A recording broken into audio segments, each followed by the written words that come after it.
Pai, do Filho e do Espírito Santo. Amém. Ave Maria, cheia de graça, o Senhor é convosco. Bendita sois vós entre as mulheres, e bendito é o fruto do vosso ventre, Jesus. Santa Maria, Mãe de Deus, rogai por nós pecadores, agora e na hora de nossa morte. Maria, auxílio dos cristãos. Rogai por nós. São Bento e São Mauro. Rogai por nós. Em nome do Pai, do Filho e do Espírito Santo. Amém.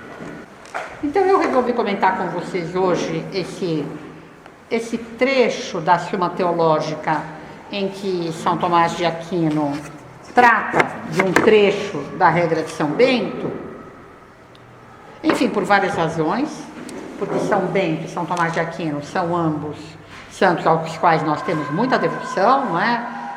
Todos nós que somos, e aqui praticamente quase todo mundo é, de algum modo ligado ao Colégio São Mauro, nós temos uma ligação muito forte com a espiritualidade beneditina, através de São Mauro e através de São Mauro com São Bento, que é o pai de São Mauro, e também nós temos, por causa da nossa formação, simplesmente por sermos católicos em primeiro lugar, São Tomás de Aquino é o doutor comum, em São Tomás de Aquino, em princípio, todo católico está interessado, e nós também, especificamente, por causa da formação que nós tivemos com o Lando, que tinha cadernos e cadernos de anotações dos estudos dele da Suma Teológica, que algumas das aulas mais, mais fundamentais daquilo que ele ensinava eram baseadas em São Tomás, por exemplo, a aula sobre a igualdade e a desigualdade, que é uma explicação a nível simples de um texto que lido na Suma não é tão simples. Se a gente vai ler na Suma Teológica esse texto que se chama Se a desigualdade das coisas provém de Deus, não é que é absolutamente simples e automático, o texto é um texto difícil, mas que o Lando transformou num artigo extremamente simples, extremamente fácil de ler, não é? Então, por todas essas razões, tudo aquilo que tem que ver com São Bento e com São Tomás de Aquino nos interessa. Mas há uma outra razão. Olha que pintura bonita essa aí do Fra Angelico. Na verdade é uma coroação de Nossa Senhora, e ele pintou lá São Bento e São Tomás, um perto do outro, os dois extasiados diante desse evento da coroação de Nossa Senhora.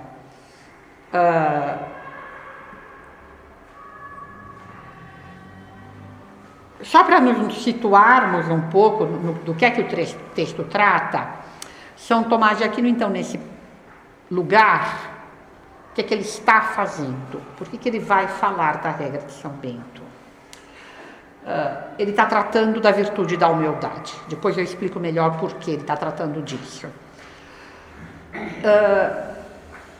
E na regra de São Bento, você sabe, São Bento é do final do século V, ele nasceu por volta de 480 e vai morrer em 547. São Mauro, principal discípulo dele, introdutor da vida monástica na França, onde ela se desenvolveu enormemente, mas a regra de São Bento se espalhou por toda a Europa, é por isso que São Bento foi escolhido como patrono da Europa. Na verdade, a regra de São Bento fez a Europa.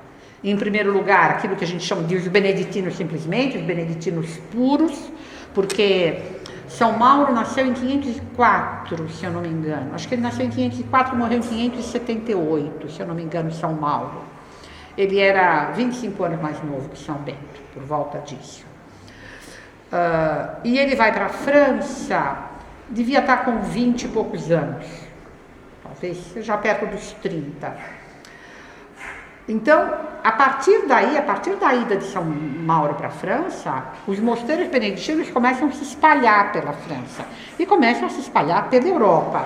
E depois vai haver ondas sucessivas de beneditinos. Vai ter a Ordem de Cluny, que vai ter dezenas e dezenas de mosteiros, que vai ser importantíssima na civilização da Europa inteira. E depois vai ter Claraval. Claraval vai desde a Península Ibérica até a Inglaterra. E não é só que os monges, por causa da espiritualidade deles, formavam um modo de ser, mas formavam um modo de ser muito, que é o modo da Europa, um modo de ser muito atento aos detalhes, muito aplicado, tudo isso que faltou um pouco na evangelização do Brasil. A nossa evangelização também foi muito perturbada, apressada. Os cristãos chegaram ao Brasil no século XVI e já no século XVII a gente tinha uma Marquês de Pombal fechando as escolas jesuítas, proibindo as congregações religiosas, então tudo isso atrapalhou muito aqui. Mas também o modo de ser monástico tem certas características próprias que influenciaram muito na formação da Europa, que moldam de uma certa maneira até hoje o modo de ser europeu. E que foi dado por essas ondas sucessivas de beneditinos que vieram ao longo dos séculos, por mais de 1000 anos, formando a Europa. E a grande modo de formação dos beneditinos, o que baseia toda a constituição de um mosteiro beneditino e um modo de ser, é essa regra que São Bento escreve provavelmente entre 530 e 556. Está errado esse número, é 546. Ele morre em 547. Então ele escreve já no fim da vida. Ele até faz um aceno a isso na regra, que ele está escrevendo de acordo com a experiência que ele tem. Porque, como vocês sabem, São Bento foi jovem para Roma. Ele nasceu naquele lugar que hoje se chama Norcia, que foi destruído por um terremoto alguns anos atrás, inclusive caiu a igreja construída em cima da casa dele. Ele era de uma família importante, de uma gens Anitia, e ele tinha então parentes em Roma, e para estudar ele vai para Roma, só que ele se assusta com a vida em Roma.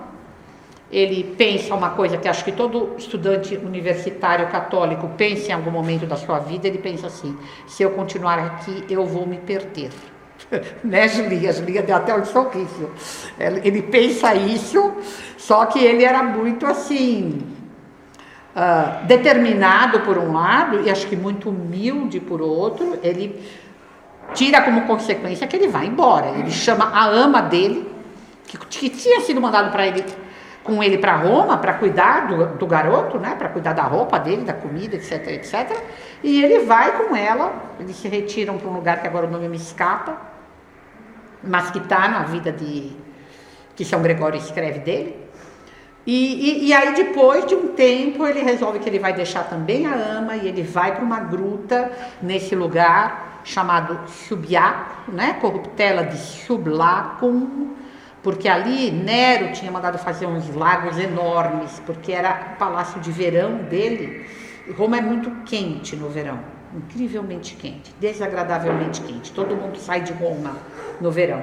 Nero saía para esse palácio, e para ficar mais fresco ele tinha mandado fechar a montanha, uma região bem montanhosa, bem bonita, a leste de Roma. E ele tinha mandado fechar e tinha uns lagos enormes ali. Então ficava sob o lago Sublacum, que virou Subiaco.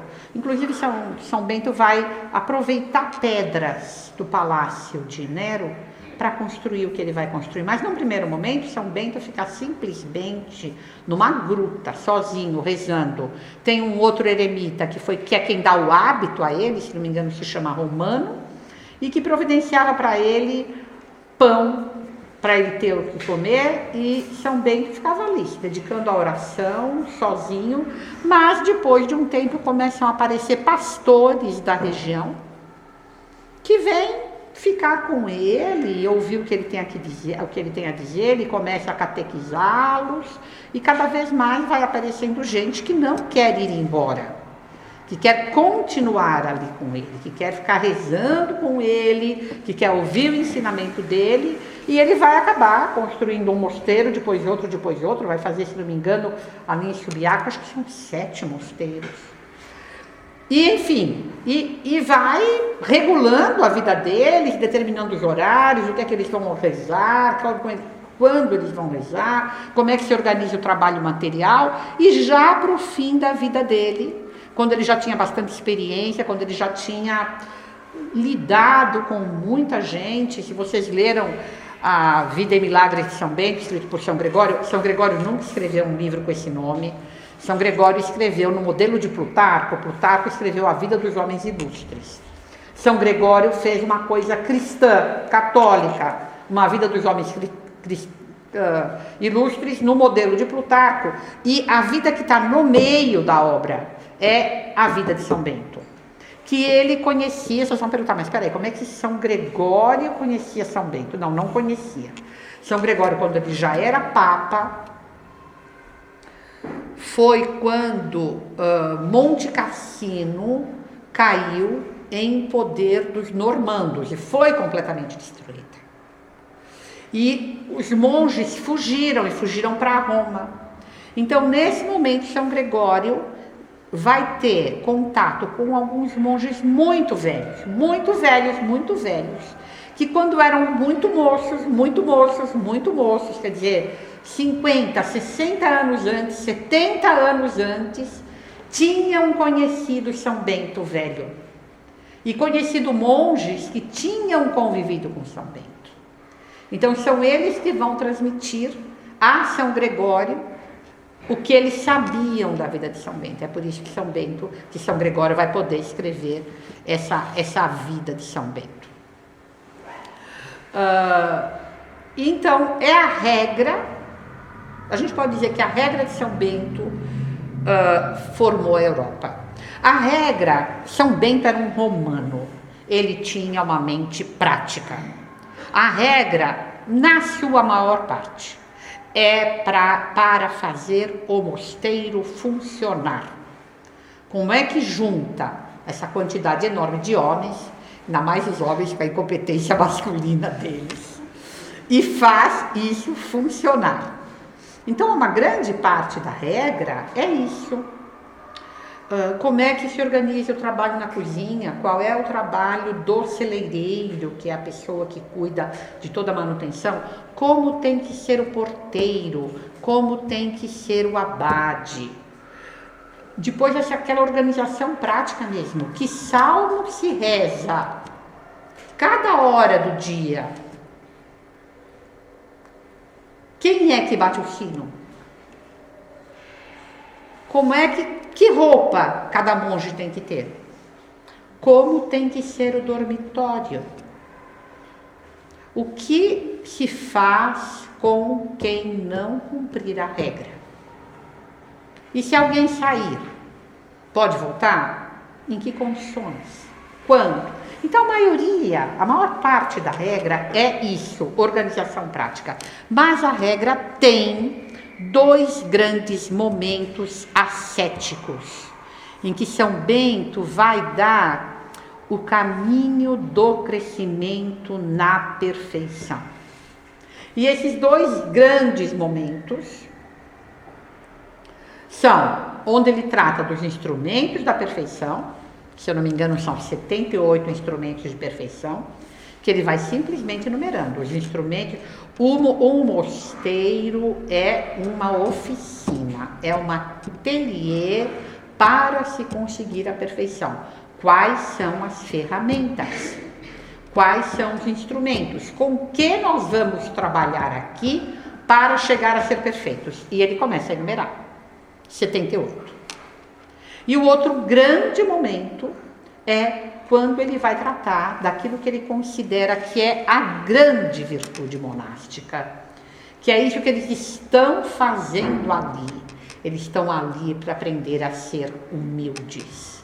E ele vai dar, então, os 12 graus da humildade. Esses 2 momentos da regra são os momentos mais comentados, por 2 razões. Primeiro, porque eles são os que são mais assim, onde você pode mais tirar doutrina. Recentemente eu li uma tese defendida, acho que na Gregoriana, a Gregoriana, uma moça que escreveu uma tese sobre as virtudes teologais na regra de São Bento. Não foi um trabalho fácil, porque é difícil degager as virtudes teologais na regra de São Bento. Não é que ele fica fazendo grandes considerações, as irmãs sabem, porque a gente lê a regra de São Bento todo dia. Todo mundo lê a regra de São Bento todo dia. A regra está dividida em 4 meses de leitura. Então, durante o ano, se lê a regra 3 vezes. Classicamente se lê em prima. Lá em casa nós não rezamos prima, mas nós rezamos laudes, então a gente lê, depois de laudes, a gente lê a regra todo dia. E elas sabem, é difícil. Pegar dali, fazer uma tese de doutoramento sobre a fé, a esperança e a caridade da regra de São Bento, não é brincadeira. A gente poderia dizer, nossa, mas ele não fala disso. Mas, desses trechos mais ascéticos, é mais possível tirar uma doutrina. E, além disso, todo abade beneditino tem obrigação de comentar a regra com os seus monges. É obrigatório fazer isso. Então, existem vários comentários publicados. São famosíssimos os comentários de Dom Jean Mauleon. Ele tem tanto um livro, que nós os dois temos lá em casa, sobre Les 12 degrés de l'humilité, até uma coisa que a gente está lendo agora, há muito tempo.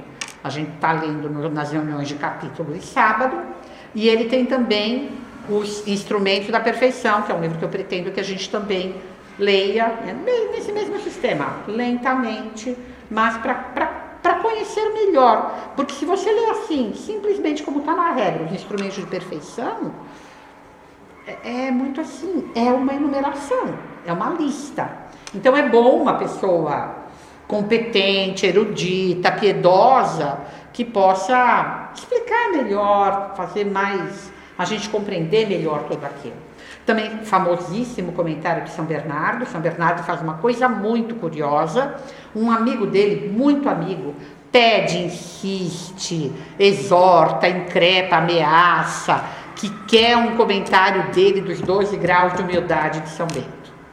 E aí São Bernardo começa comentando que não podia mais resistir, que ele hesitou muito, porque ele se achava incompetente, mas ele vai fazer. Só que em vez de comentar os 12 graus de humildade, ele comenta os 12 graus de soberba.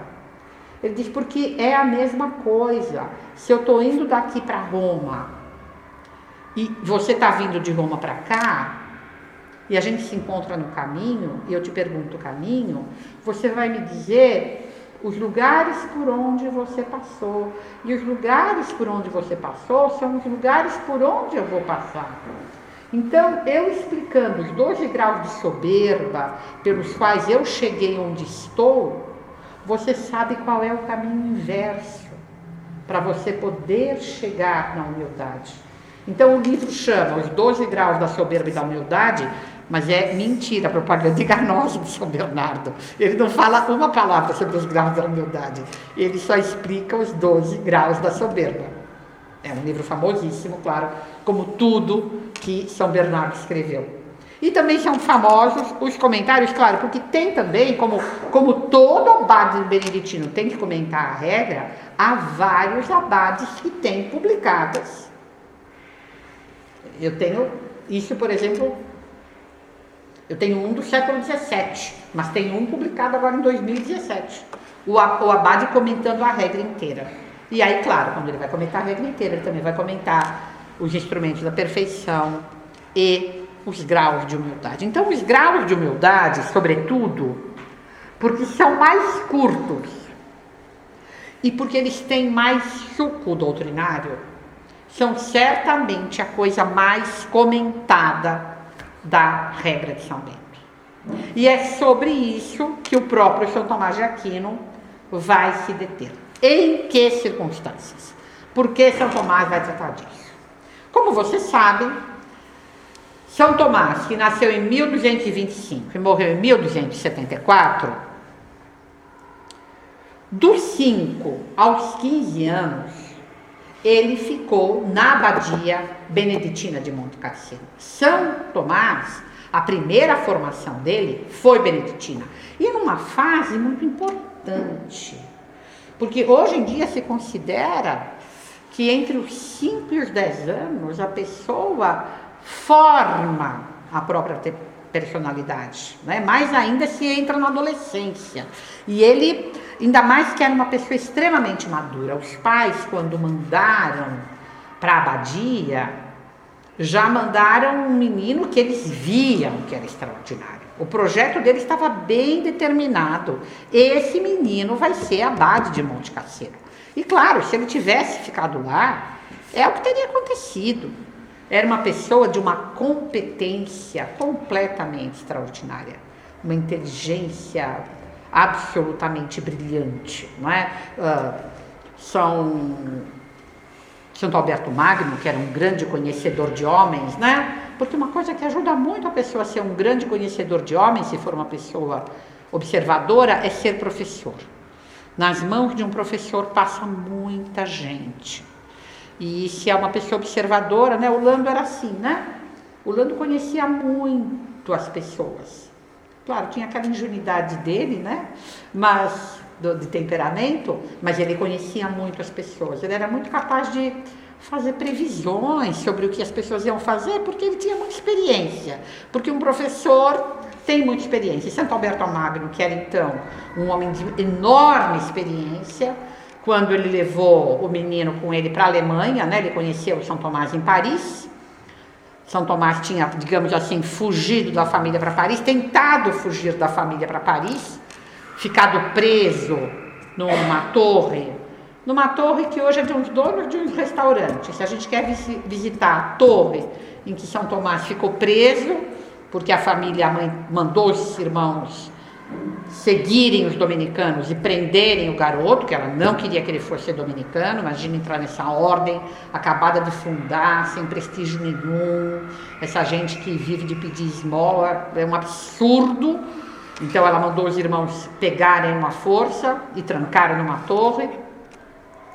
Essa torre hoje pode ser visitada, mas assim, você tem que conversar com o dono do restaurante. O dia que eu conversei com o dono do restaurante, ele falou, hoje não dá, hoje está muito ocupado, muito movimentado aqui no restaurante, não dá para eu ir abrir a torre para a senhora. Então eu só vi a torre por fora, não vi a torre por dentro. Mas antes de ser dominicano, antes de resolver ser dominicano, São Tomás foi beneditino num momento em que ele estava formando a personalidade dele. Hoje em dia existem estudos sobre o que ele estudou na abadia beneditina, se tem um poema que ele fez em língua vulgar nesse período em que ele estava na abadia beneditina. Se sabe que o que ele leu dos clássicos, e ele leu muito dos clássicos, sabe, os romanos sobretudo. Cícero tem um estudo americano bem interessante sobre como ele conhecia Cícero e tal, mas ele tinha essa profunda formação beneditina. Ele sabia os salmos de cor, claro, uma pessoa com uma memória extraordinária, que fica dos 5 aos 10 anos, recitando todos os salmos uma vez por semana. Ele sabe o salmo de cor de trás para frente. E certamente sabia também a regra. Eu não sei qual era a norma de leitura da regra naquele tempo. Eu até tentei pesquisar, mas não encontrei. Quando é que começa essa regra dividida? Porque não é que está em São Bento. São Bento não dividiu a regra para ser lida uma vez a cada 4 meses. Isso é uma coisa clássica. Hoje, qualquer regra de São Bento que você compre, é facílimo encontrar regras que já vêm com as divisões. Mas eu não sei exatamente quando é que isso começou. Mas é certíssimo que São Bento, tendo ficado 10 anos no mosteiro beneditino, sabia a regra, se não absolutamente de cor, mas pelo menos muito de cor. E ele vai tratar da regra de São Bento na segunda questão 161, no artigo 6, e na questão 162, no artigo 4. É do primeiro que eu vou falar com vocês hoje. Por que que ele vai falar da regra de São Bento? Por que que ele vai tratar disso? São Tomás de Aquino, Carminho, ele trata da regra de São Bento na Suma Teológica. Por que que ele trata? Para a gente entender, a Suma Teológica, São Tomás escreveu, porque quando ele começou a ser professor, o que era o livro-texto que todo mundo usava? Todo mundo que ensina teologia tinha que usar. Esse livro era normal. Era o livro das sentenças de Pedro Lombardo. E o que era o livro das sentenças de Pedro Lombardo? Pedro Lombardo foi um estudioso do século anterior, que estudou naquela famosíssima abadia de São Vítor, fundada por Guilherme de Champeaux, e onde foi professor Hugo de São Vítor. E o que ele fez? Ele pegou a Sagrada Escritura e cada trecho ele juntava comentários de padres da igreja, alguma coisa dele também, mas o mais comentários de padres da igreja. Então, quando a pessoa ia estudar teologia, o que ela fazia? Ela pegava esse livro das sentenças de Pedro Lombardo e ia estudando qual que era o defeito do livro, que São Tomás aponta no começo da Suma Teológica. No começo da Suma Teológica, São Tomás explica por que ele está escrevendo. Ele não fala das sentenças de Pedro Lombardo, mas claro, todo mundo sabe que é delas que ele está falando. Porque ele diz que o modo como tem se estudado teologia tem alguns problemas. Porque não se estuda a matéria pela ordem da própria matéria, mas pela ordem que os assuntos aparecem. Porque como está baseado na Sagrada Escritura, as coisas não aparecem sistematicamente. Vamos tratar da fé, agora vamos tratar da caridade. Não, são narrativas. Então ele diz que as matérias não aparecem na ordem mais lógica para serem entendidas.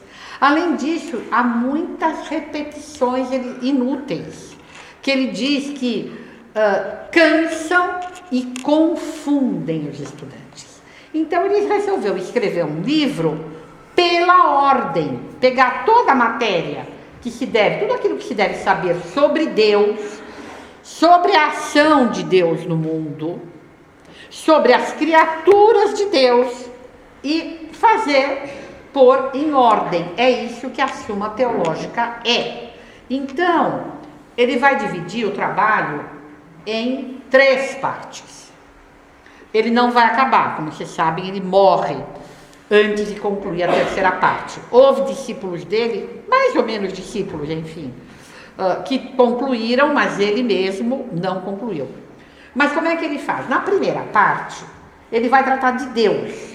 Deus em si mesmo e a criação.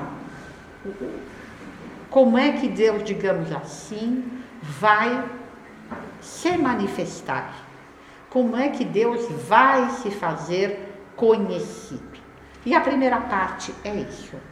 Na segunda parte, ele vai tratar de moral.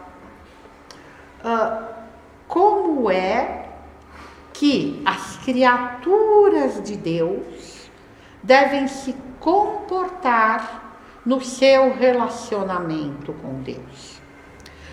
E essa segunda parte tem 2 partes. Uma primeira parte se chama de moral geral. O que ele vai estudar nisso? O que é a vontade? Como é que é o ato da vontade? Como é que é feita a deliberação? Como é que é feita a escolha? Tudo isso assim, quanto à moral, mas digamos abstratamente. O que é que define o bem e o mal de uma ação? Tudo aquilo que tem relação com o ato moral, mas de um ponto de vista abstrato. E é isso que essas partes são sempre normalmente chamadas em latim. Então você tem a prima pars, você tem a secunde, mas a segunda tem a prima secunde e a segunda secunde. A primeira da segunda, a primeira parte da segunda parte e a segunda parte da segunda parte. O texto que nós vamos ver hoje, se eu não me engano, está na segunda, está na segunda secunde, está na segunda parte da segunda parte. O que tem na segunda parte da segunda parte? Tem moral específica. Ele vai tratar dos vícios. O que é a inveja? E das virtudes. O que é a caridade? O que é a humildade? O que é a modéstia? Então, se vocês alguma vez tiverem que fazer uma pesquisa sobre virtudes, é na segunda e segunda que vocês vão encontrar. Lá tem todas as virtudes tratadas com detalhe. E a terceira parte é a parte sobre Nosso Senhor. Quando vocês virem em algum lugar, por exemplo, mencionado a Mariologia de São Tomás de Aquino. Onde é que vai estar isso? Na terceira parte. Porque é na terceira parte que ele trata de Nosso Senhor Jesus Cristo.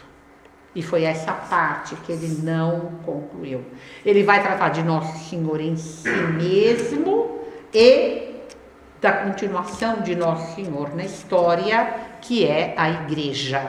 Então ele vai tratar dos sacramentos, etc. Mas, se não me engano, é nessa parte que ele para. Se não me engano, é nessa parte dos sacramentos. Acho que a parte dos fins últimos ele não escreveu. Mas isso eu não estou certa, pode ser que eu esteja me confundindo. Bom, mas então, quando ele, na questão 161 e 62, ele está tratando da humildade. E é aí que ele vai tratar da regra de São Bento, quando a regra de São Bento trata da humildade. Acho que vocês sabem, em todo caso eu relembro para vocês, até eu pus essa imagem aí, isso são umas gravuras, se não me engano, do século XVII, que tem cenas da vida de São Tomás. E essa aí é uma cena famosíssima da vida dele, está contado, o primeiro biógrafo de São Tomás se chama Guilherme de Tocco. É uma pessoa que foi aluno dele, conheceu, e que depois da morte dele vai investigar, pegar testemunhos e escrever a primeira biografia dele. E o Guilherme de Tocco conta esse caso, que uma vez São Tomás estava, se eu não me engano, era em Paris, e os dominicanos têm uma regra, tinham. Uma vez eu estava em Roma com um amigo, e nós fomos visitar o grande convento dominicano de Roma, que é Santa Sabina. Foi o Papa que deu para São Domingos, Santa Sabina. Santa Sabina, Edília, é a igreja mais antiga de Roma. É onde era a casa de Santa Sabina. A igreja está lá igualzinha desde o século IV. Ela acabou de ser construída, se não me engano, 40 anos depois da liberdade dos cristãos. E está lá até hoje, Santa Sabina. E tem esse convento anexo que é dos dominicanos. Aí a gente foi visitar e eu estava com esse amigo conversando.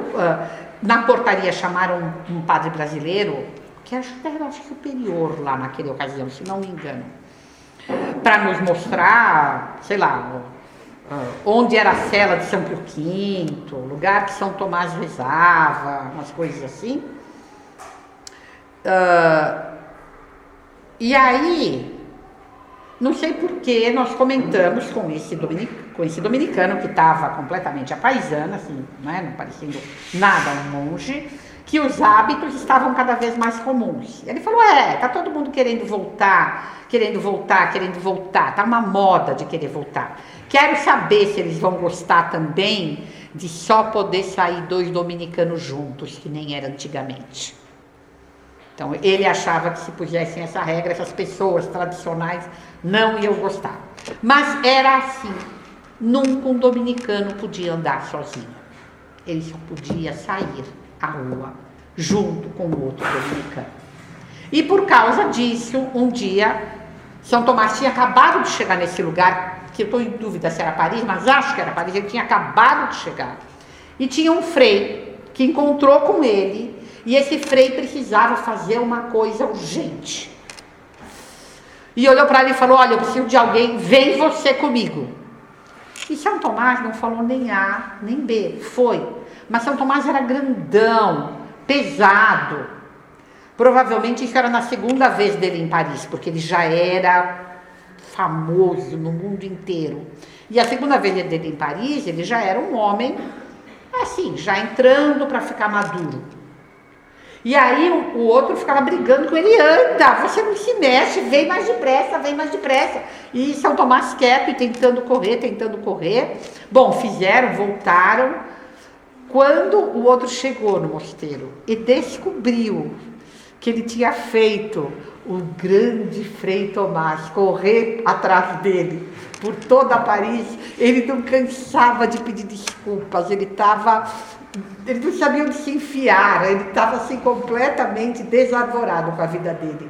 É essa cena, estão vendo que está um meio correndo, o outro está assim, tentando explicar que ele não consegue andar mais depressa? É essa história aí. E como é uma história de humildade, eu falei: vou por essa. Então, vamos um pouquinho ver a humildade segundo São Tomás, e aí a gente passa para essa análise que ele faz quanto à regra de São Bento. Não sei se vocês sabem, mas todo artigo da Suma é assim. São Tomás vai pôr um problema, e aí ele vai dar toda a argumentação contrária à posição que ele vai defender. Por exemplo, se ele vai estudar a humildade, a primeira coisa que ele vai perguntar: a humildade é uma virtude? E aí ele vai falar assim: parece que a humildade não é uma virtude. Porque isso, tal coisa assim, porque tal coisa assim. Até quando ele está estudando problemas doutrinários, tem alguns autores, até nem autores católicos, mas que dizem que a melhor explicação da doutrina contrária que ele defende é a que ele dá.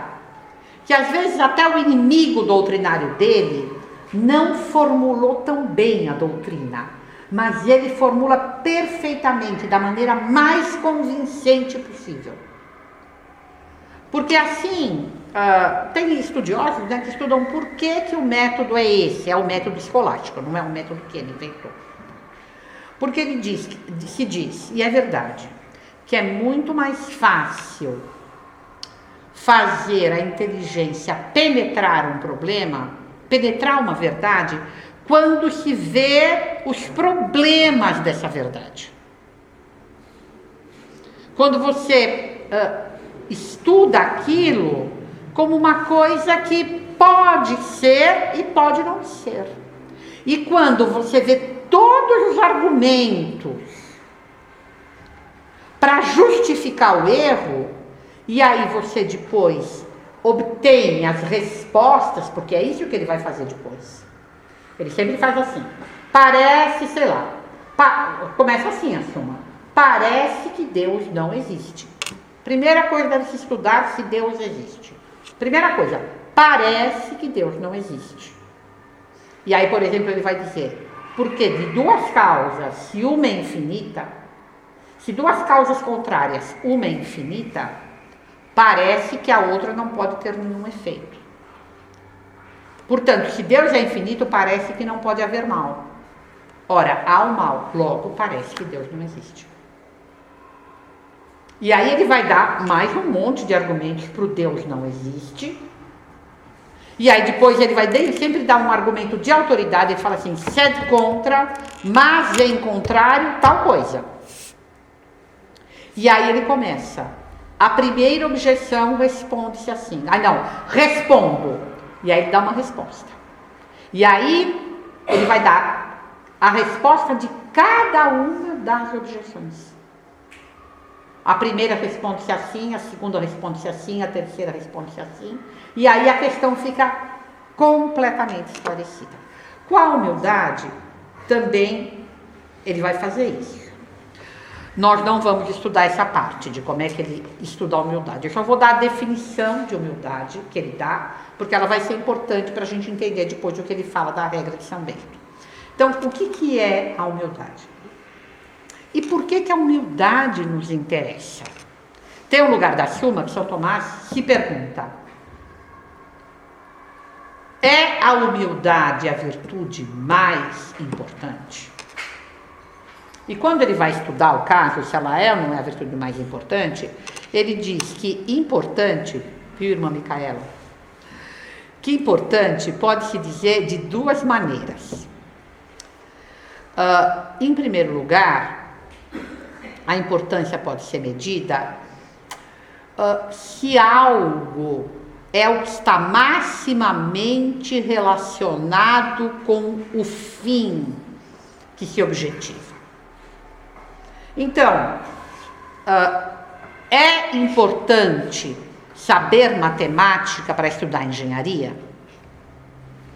É importante, porque se o meu fim é obter um diploma de engenharia, praticamente impossível eu obter um diploma de engenharia se eu não souber matemática.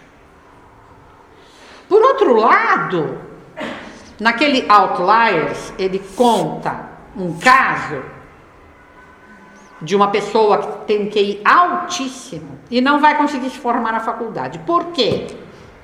Porque ela não tinha carro. É importante ter um carro para estudar engenharia? Dependendo da circunstância, pode ter, pode ser. No caso dele a faculdade era longe e ele vai deixar de se formar em engenharia por causa do problema do carro. Na verdade, o fulano do Outlier está mostrando como, às vezes, algumas pessoas muito inteligentes não sabem se virar. Mas, enfim, é disso que ele está tratando, né? Que inteligência não é tudo.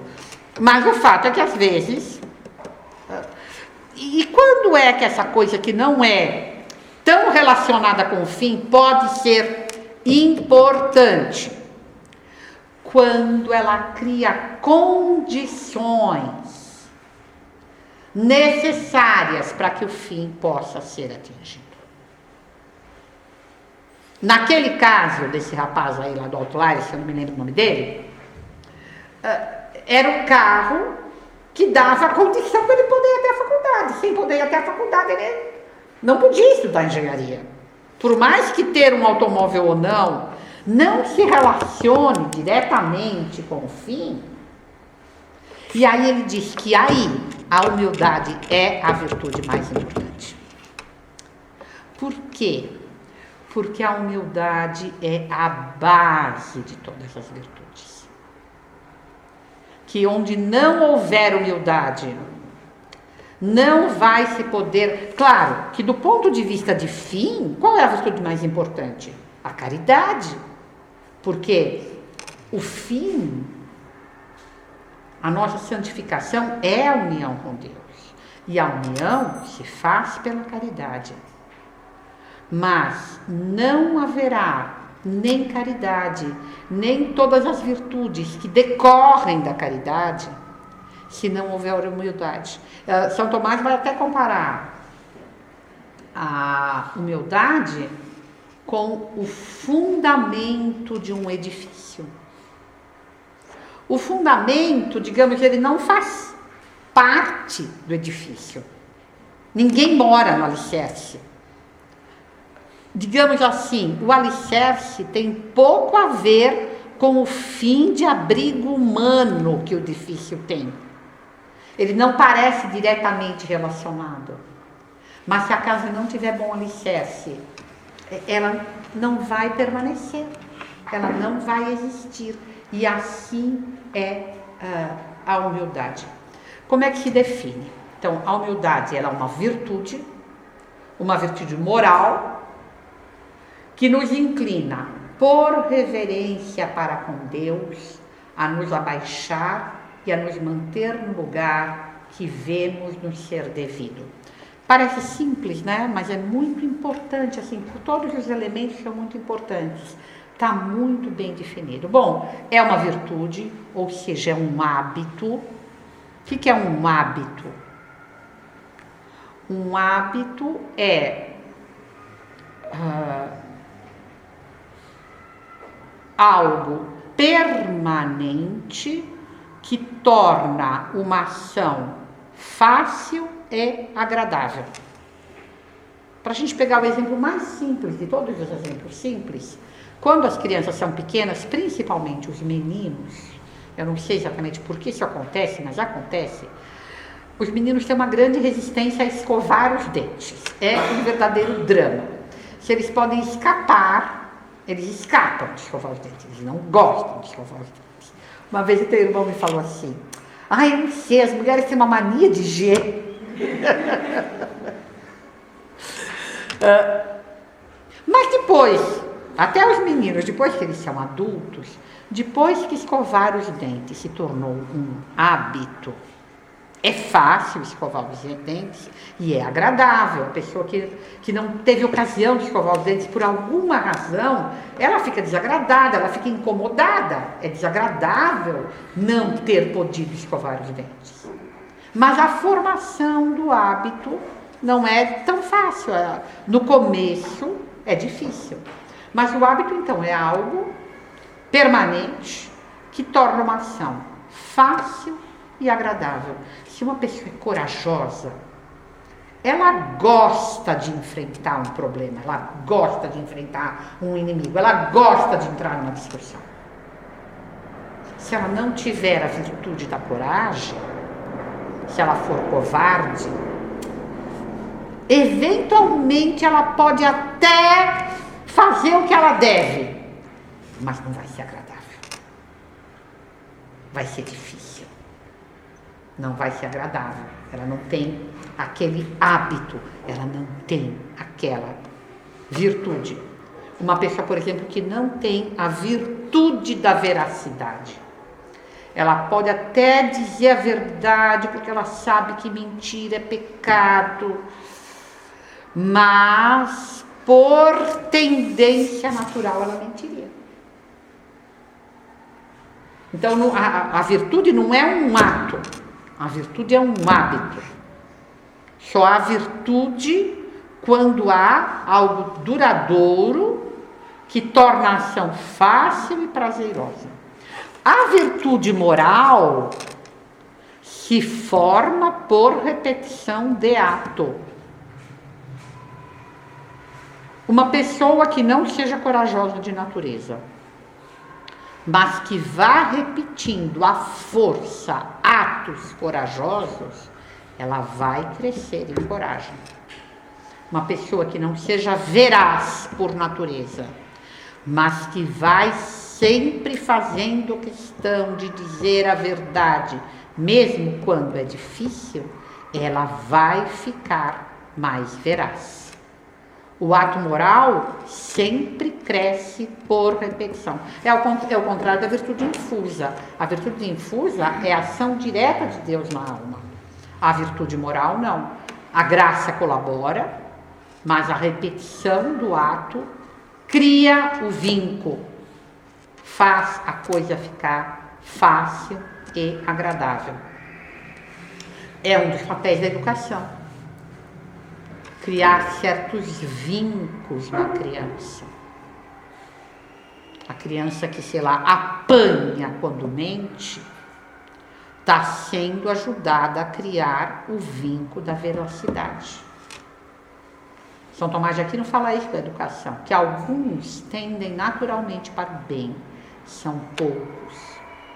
Que a maioria precisa ser forçada ao bem pela autoridade, para que pelo temor, executando por força os atos virtuosos, acabe por perceber as vantagens e a beleza da virtude e se acostume a ela. E aí vai ficar fácil e prazeroso. Então, a responsabilidade da autoridade é muito grande na educação. Bom, então é uma virtude, ou seja, o hábito. E aonde que está sediada essa virtude da humildade? São Tomás vai explicar, a gente vai ver até um pouquinho melhor quando ele trata da regra, que a premissa da humildade está no julgamento. Porque se eu tenho que me abaixar e me manter no lugar que eu vejo que me é devido, para isso eu tenho que executar um ato de juízo. Eu tenho que avaliar qual é o lugar que me é devido. E por isso, a gente pode dizer que as premissas da humildade estão no julgamento. Portanto, a humildade é uma virtude intelectual? Sim, a humildade é uma virtude intelectual. Mas ela é só uma virtude intelectual? Não. Porque ela reside essencialmente na vontade. Se eu até vejo qual é o lugar que me é devido, mas eu não quero o lugar que me é devido. Eu tenho raiva daquela menina que tira 10 quando eu não passo de 7. O lugar que me é devido é o 7. Mas eu posso não querer estar abaixo dos outros e ter raiva de que os professores, sei lá, elogiem a menina que tira 10. Ficar zangada quando a pessoa é elogiada. E aí eu mostro que eu sou o quê? Orgulhosa.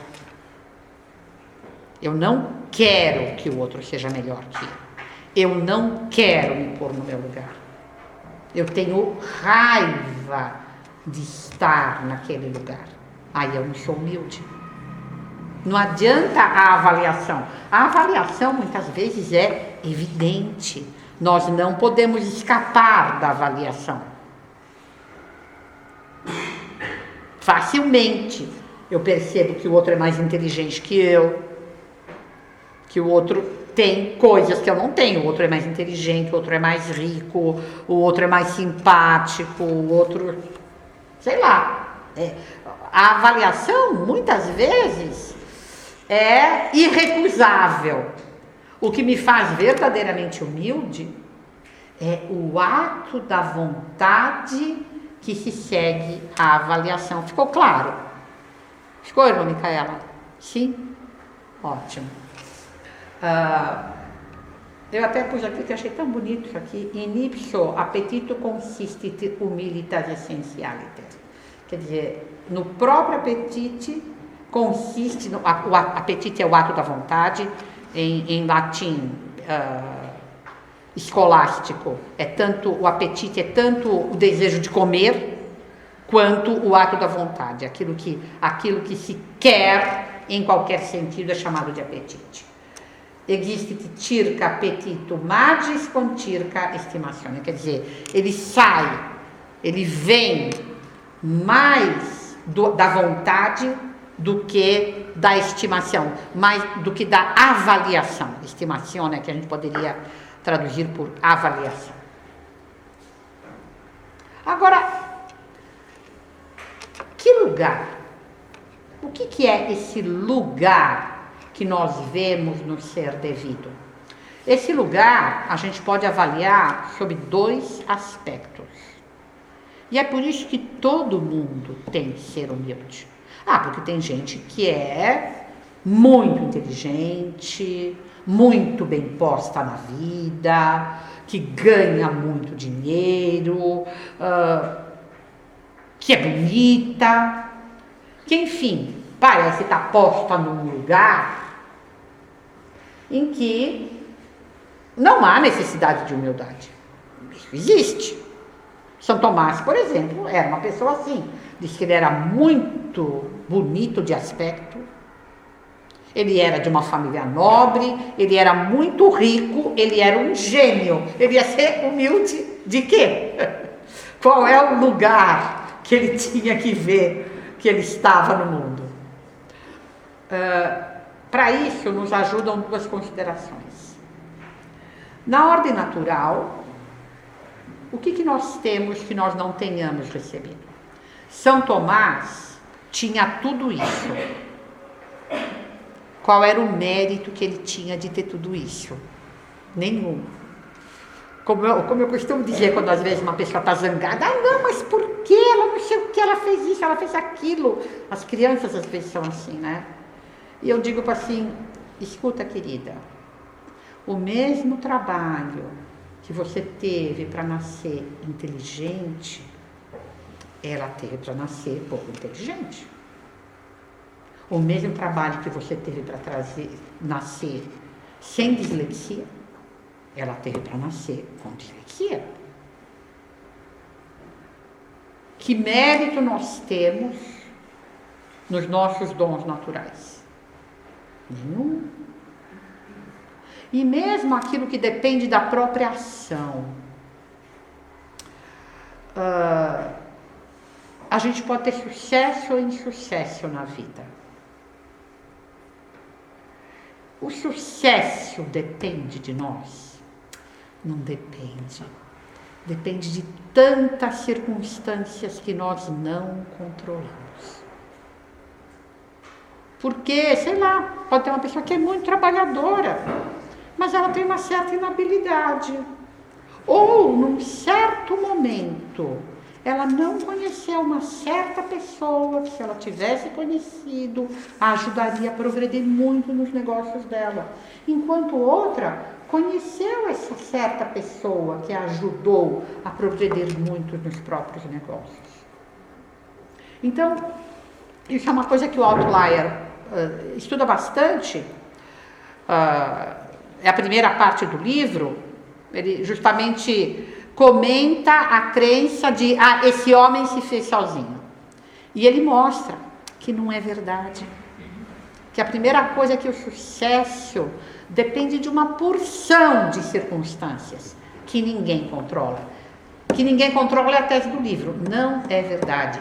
Que a divina providência controla. Porque Deus sabe o que é melhor para cada um. Nosso Senhor faz questão de dizer que os cabelos da nossa cabeça estão contados. Eu não fiquei rica na minha vida. Por quê? Porque não era bom para mim. Porque para mim era melhor não ser rica. Por quê? Não sei, não tenho a mínima ideia. Mas era melhor para mim não ser rica.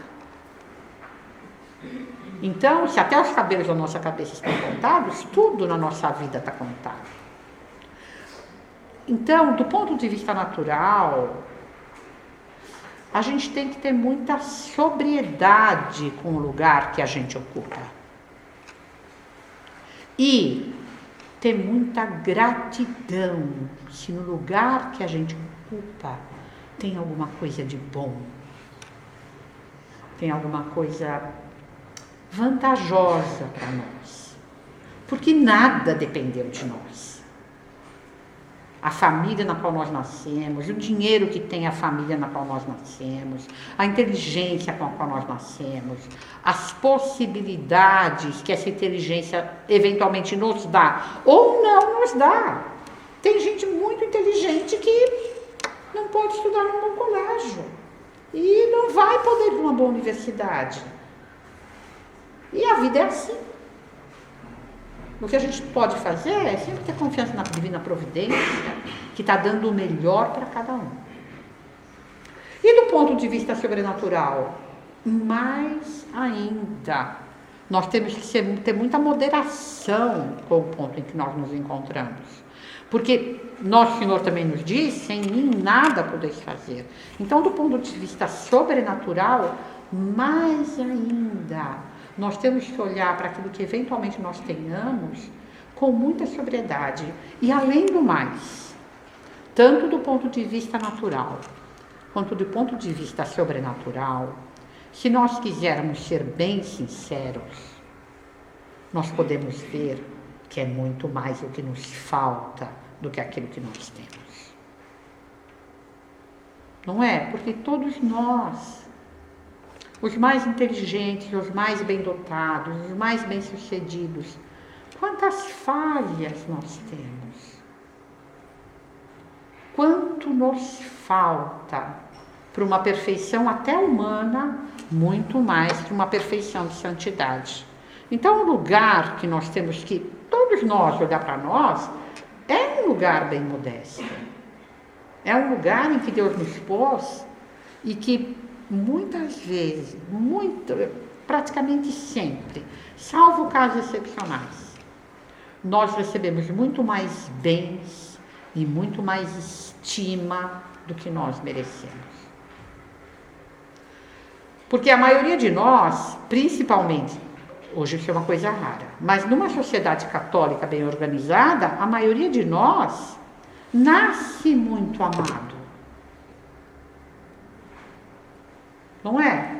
E só esse amor que nós recebemos ao nascer já é um grande dom que nós fizemos. O que é para merecer? Nada. Nada, absolutamente nada. Isso então quanto a esse lugar, né? Porque hoje a gente está um pouco analisando os termos que ele usa. Virtude, moral, mas um ponto que eu queria chamar muito a atenção, que é uma coisa muito interessante. Qual que é a raiz da humildade? Qual é a consideração? Nós vimos que a raiz da humildade é uma consideração. Qual consideração principalmente? O que é que mais pode nos fazer humildes? A consideração da nossa miséria? Não.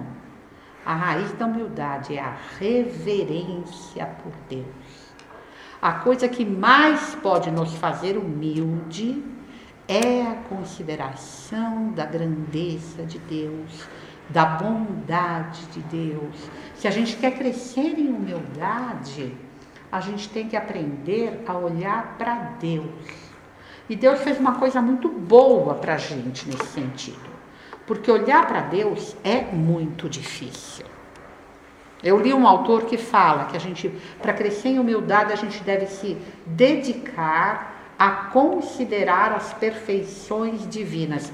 Eu acho isso uma coisa dificílima. Como assim? Eu vou ficar pensando na infinitude de Deus? Na infinita bondade? Eu não sei pensar nisso. Eu não sei nem começar. Mas Deus fez uma coisa muito prática para a gente. Deus se fez homem. Pensar nas perfeições divinas é pensar em nosso Senhor Jesus Cristo. E isso é muito mais fácil. E até tem um outro degrau mais fácil ainda. É pensar em Nossa Senhora, que é puramente humana. E até pensar nos santos de Deus. Bendito seja Deus nos seus anjos e nos seus santos. Eu, lendo as vidas dos santos, eu vejo as perfeições divinas de uma maneira muito prática e aplicada. Então, e essa é a base da humildade. Essa consideração, a reverência para com Deus. Essa que é a coisa que mais pode nos tornar humildes. Bom, e agora a gente vai ver rapidamente esse texto em que São Tomás analisa a regra de São Bento. E ele faz uma coisa curiosa, São Tomás, porque ele dá de cabeça para baixo. Aquilo que São Bento chama do primeiro, ele vai chamar de 12º. Eu acho que ele pensa assim: vou começar do mais alto, o primeiro no sentido de ser o mais alto. Eu não sei o que ele pensou, mas ele dá desse jeito. E, como eu disse, ele vai perguntar: é correta a classificação da humildade nos 12 graus discriminados na regra de São Bento? E como ele vai pensar, bom, nem todo mundo sabe quais são os 12 graus da regra de São Bento, eu vou dar para a pessoa. Ele vai dizer, não parece que está correto. E vai dar vários argumentos pelos quais São Bento se enganou. Não parece correta a discriminação em 12 graus que São Bento dá. Como eu disse, São Bento começa aqui desse 12º. São Tomás vai fazer inverso. Então, quais são? Ter os olhos sempre baixos, manifestando humildade interior e exterior. Falar pouco e sensatamente, em voz baixa. Não ser de riso pronto e fácil. Manter-se calado enquanto não for interrogado. Observar o que prescreve a regra comum do mosteiro. Reconhecer-se e mostrar-se o mais indigno de todos. Julgar-se sinceramente inútil e indigno em tudo. Confessar os próprios pecados. Por obediência, suportar pacientemente o que é duro e difícil. Submeter-se obedientemente aos superiores. Não se comprazer na vontade própria. Temer a Deus e ter presente tudo o que ele mandou. Assim, então, que ele resume, vocês veem, né, que ele resume bem resumido, não é? Porque as 12 graus de humildade, na regra, são páginas e páginas, não é extensíssimo, mas é bastante extenso, muito mais comentado do que isso aqui. Ele fez um resumo bem resumido. E aí ele vai nos explicar por que parece que está errado. Em primeiro lugar, porque São Bento trata aí de coisas que pertencem a outras virtudes, como a obediência e a paciência. E parecem, coisas que parecem, e pedem-se coisas que parecem um modo errado de pensar. Ele diz, por exemplo, que eu sou o último de todos. Como é que todo mundo tem que pensar que é o último de todos? Não dá. Fica impossível. Porque alguém vai estar errado nisso, certo? Não dá para todo mundo ser o último. Então alguém vai estar errado nisso. Então está errado São Bento mandar fazer isso. Ele diz, toda virtude vem do interior para o exterior. Na regra de São Bento é o contrário. E é verdade. E por isso que acho que ele pôs o 12º em primeiro. Porque São Bento vai indo, e no último, os últimos graus são os que falam da aparência exterior. Por exemplo, o monge deve manter os olhos baixos, o monge não deve rir alto, ele não deve falar muito. São coisas, eu já vi comentários da regra de São Bento, que falam que às vezes pode ser acusado de hipocrisia, porque são coisas exteriores. Aliás, uma coisa que se discute é se a regra de São Bento é prescritiva ou descritiva. Se São Bento vai descrevendo o que acontece com a pessoa humilde, ou se aquilo é o que deve a pessoa fazer. E, não sei, eu acho interessante os argumentos de que ela é descritiva. Não me parece uma ideia desinteressante, não. Depois ele vai também dizer que esses graus são diferentes dos que aparecem em Santo Anselmo e no Evangelho. E aí ele vai também dar um texto de Santo Agostinho para dizer, porque Santo Agostinho vai dizendo que o homem que vai crescendo em santidade, digamos assim, essa metáfora não está em Santo Agostinho, vou usar a metáfora porque eu estou inventando. É que nem uma planta, você não pode prever para onde ela vai fazer o galinho. Então, ele disse, baseado nesse texto em Santo Agostinho, que parece que não dá para determinar certos graus de humildade. Cada pessoa que cresce em humildade, digamos assim, vai apresentar um aspecto diferente, não dá para determinar graus. Mas ele vai dizer, não, os graus estão certos sim. E aí o que ele vai fazer?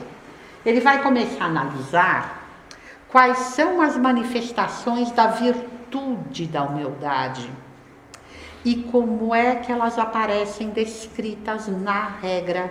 Então ele vai analisar a virtude em si mesmo e como é que na regra de São Bento essas, claro, aplicadas a um contexto determinado, aplicado a monges, a pessoas que vão levar uma vida comum, enfim, uma vida comum quer dizer uma vida em comunidade, não uma vida comum, propriamente não é uma vida comum, mas uma vida em comunidade, mas que embora, digamos, tenham essas peculiaridades que lhes são próprias, que sim, São Bento vai à raiz daquilo que a humildade é, e tudo aquilo que a humildade é, e os modos pelas quais ela se manifesta, elas aparecem na regra. Então, ele começa analisando. A humildade, ela está essencialmente no apetite, na medida... Então, isso aqui é aquilo que ele vai chamar de respondo. Não, os 12 graus estão certos. Por quê? Respondo. A humildade está essencialmente no apetite, na medida em que alguém refreia o seu ânimo para que não busque desordenadamente as coisas grandes. Lembram, a gente tinha visto, a humildade tem base na consideração, na análise, no pensamento, mas ela está essencialmente no apetite. Se eu vou ou não querer ser a melhor de todas. Se eu vou ou não ter raiva de não ser o melhor em tudo, ou naquele ponto que eu queria. aquele carro que o vizinho tem melhor do que o meu, aquela colega que tira a nota mais alta que eu em matemática, enfim, ou em tudo, ou naquele ponto que é o ponto que, digamos assim, me interessa.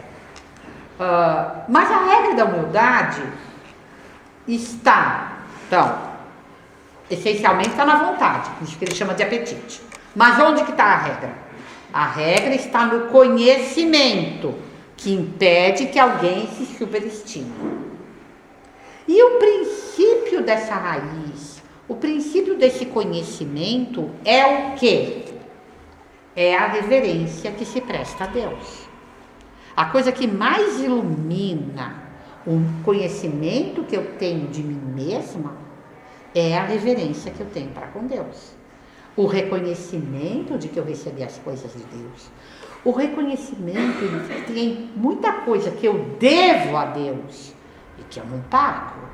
Eu sou mal pagadora, eu desobedeço, eu sou fria, eu não tenho reconhecimento.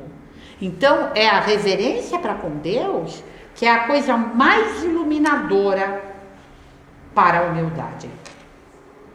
Por outro lado, da disposição interior do homem, quer dizer, se eu sou humilde, isso vai se manifestar exteriormente de certos modos, diz São Tomás, como todas as outras virtudes. Não há nada que esteja dentro que não apareça fora. Por outro lado, da disposição interior do homem procedem alguns sinais exteriores de palavras, atos e gestos, que revelam o que está oculto no íntimo, como também ocorre com as outras virtudes, pois pelo semblante se reconhece o homem, pelo aspecto do rosto, a pessoa sensata, diz a Escritura. Tem um outro lugar da Escritura que diz assim: o riso do rosto, a roupa do corpo e o modo de andar dizem o que o homem é. Impressionante, né? Até a roupa do corpo, que parece uma coisa tão exterior a gente. O riso do rosto, o modo de andar. São Bernardo, quando ele está da lista dos graus da soberba, ele fala do modo de andar do soberbo. O riso, a roupa, o modo de andar. Então, São Tomás aqui resumiu o que a virtude é nela mesma. Ela tem como base uma consideração, sobretudo a consideração de Deus. O ato forte dela é na vontade e ela tem manifestações exteriores. Assim se resume a virtude da humildade. Como que ela aparece na regra? São Bento soube considerar esses aspectos, e aí ele vai dizer, concluindo: nos alegados graus de humildade, figura o que pertence à raiz dela, a saber, o 12º, temer a Deus e ter presente tudo que ele mandou. É o resumo que ele faz, mas é isso que está. Naquilo que para São Bento aparece como o primeiro grau de humildade, e aqui ele restaura a ordem, aqui ele começa desse, que de fato é a raiz. Mas nesses graus também há algo que pertence ao apetite, leiam, à vontade, desordenadamente ao apetite, ao desejar desordenadamente a própria superioridade, o que se dá de 3 modos. Quais são os modos que eu vou desejar desordenadamente a minha superioridade? Dizer que primeiro, como é que eu os combato? Não seguindo a própria vontade, é o 11º grau. Depois, regulando-a pelo juízo do superior. Aqui ele está falando de um contexto monástico, mas o filho que obedece o pai, quando Davi aceita o conselho do Fábio numa determinada coisa, ele está fazendo um ato de acordo com a humildade, ele está regulando a ação dele de acordo com o juízo do superior. Então, não seguindo a vontade própria, depois regulando-a de acordo com o juízo do superior. E em terceiro lugar, não desistindo em face de situações duras e difíceis. Viu, Dani? Quando o superior é muito tremendo, muito chato, e eu não estou falando do Edu, mas quando há uma situação em que a obediência é muito difícil. A pessoa que aceita essa situação, ela subiu mais um grau na humildade. Aparecem também graus quanto à avaliação que alguém deve ter ao reconhecer os seus próprios defeitos. E essa avaliação que eu devo ter reconhecendo os meus próprios defeitos também vai se manifestar de 3 maneiras. Primeiro, reconhecendo e confessando os próprios defeitos. Dizer que eu não sei fazer aquilo que eu não sei fazer. Dizendo que eu não tenho aquilo que eu não tenho. Depois, julgando-se em vista desses defeitos, indignos de coisas maiores. E terceiro lugar, considerando os outros sob esse aspecto superiores a mim. A pessoa mais bem dotada do mundo vai ter os outros, todos os outros, vão ser superiores em alguma coisa. São Tomás, como eu disse, era bonito, era rico e era um gênio. Mas ele não era uma pessoa prática. Ele era uma pessoa que se distraía muito. Ele não poderia, sei lá, ser superior de uma comunidade, porque aquilo ia virar uma bagunça, porque ele não ia saber organizar as coisas adequadamente. Todo mundo, mesmo a pessoa mais bem dotada, é inferior a todos os outros. Não tem a pessoa menos dotada que não vai saber fazer alguma coisa melhor do que sabe essa mais bem dotada do mundo.